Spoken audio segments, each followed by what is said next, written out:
Welcome to my channel SK knowledge class. दोस्तों आज की इस वीडियो में आपको बताऊंगा समांतर श्रेणी चैप्टर का सवाल कर रहा है यदि p + 1, 3p + 1, 6p - 1 समांतर श्रेणी में है तो p का मान है। ये जो p है p का मान निकालना है, ठीक ना। ऑब्जेक्टिव में इस तरह का सवाल बहुत पूछता है तो ध्यान से आपको समझना है। देखिए यदि 3 गो रहे समांतर श्रेणी में, जैसे 1 2 3, ये तीनों क्या है समांतर श्रेणी में है, तो समांतर श्रेणी में क्या होता है कि सबके बीच जो है अंतर समान होता है, तभी समांतर श्रेणी में होता है। तो सार्वंतर क्या होता है, समान होता है।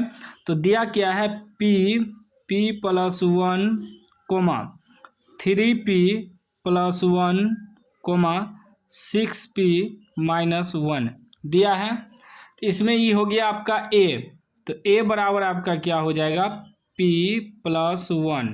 ठीक, देखिए a b c इस प्रकार मान लेना है, ठीक ना। और 3 गो रहता है, इस तरह का सवाल जब भी रहेगा 3 गो रहेगा a b c इस प्रकार, ठीक ना। उसके बाद b बराबर क्या हो जाएगा 3p + 1, उसके बाद c बराबर हो जाएगा 6p - 1, ठीक ना। माइनस क्या हो जाएगा 1, ये 1 है। तो अब सूत्र होता है समांतर श्रेणी, इस सभी का समांतर श्रेणी क्या होगा बराबर होगा। तो समांतर श्रेणी कैसे निकालते हैं, दूसरा पद में पहला पद घटाते हैं। तो सीधा सूत्र याद रखिएगा b घटा a बराबर c घटा b, यानी कि इसमें घटाएंगे इसको तो समानांतर निकलेगा बराबर, इसमें घटाएंगे इसको तो समानांतर बराबर निकलेगा, समांतर श्रेणी, ठीक ना। तो अंतर समान होगा, समांतर श्रेणी में है तो अंतर सभी का क्या होगा समान होगा। तो सूत्र याद रखिएगा, पहले बैठा लीजिएगा a b c इस प्रकार। तो b घटा a बराबर c घटा b, सूत्र बैठा लीजिएगा। तो b क्या है 3p + 1 घटा a क्या है a है p + 1, ठीक, बराबर c घटा b, c क्या है 6p - 1 घटा b क्या है 3p + 1, यही है ना, बैठा देना है, ठीक ना।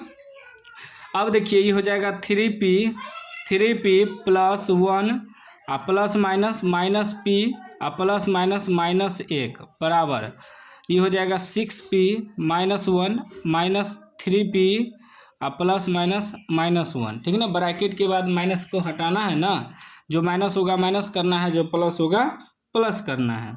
अब देखिए -1 + 1 कट गया, 3p में से एगो p घट जाएगा, 2p बचेगा बराबर, यहाँ भी देखिए तो 6p में से 3p घट जाएगा तो 3p बचेगा। माइनस माइनस प्लस चिन्ह, माइनस का 1 1 2 हो जाएगा, ठीक ना। अभी हो जाएगा 2p, p वाला एक जगह करिए, इधर आएगा तो -3p बराबर में क्या बच जाएगा -2, 2p में से 3p घटेगा तो -p बचेगा बराबर -2, माइनस माइनस भी कट जाएगा, p का मान कितना निकल गया 2।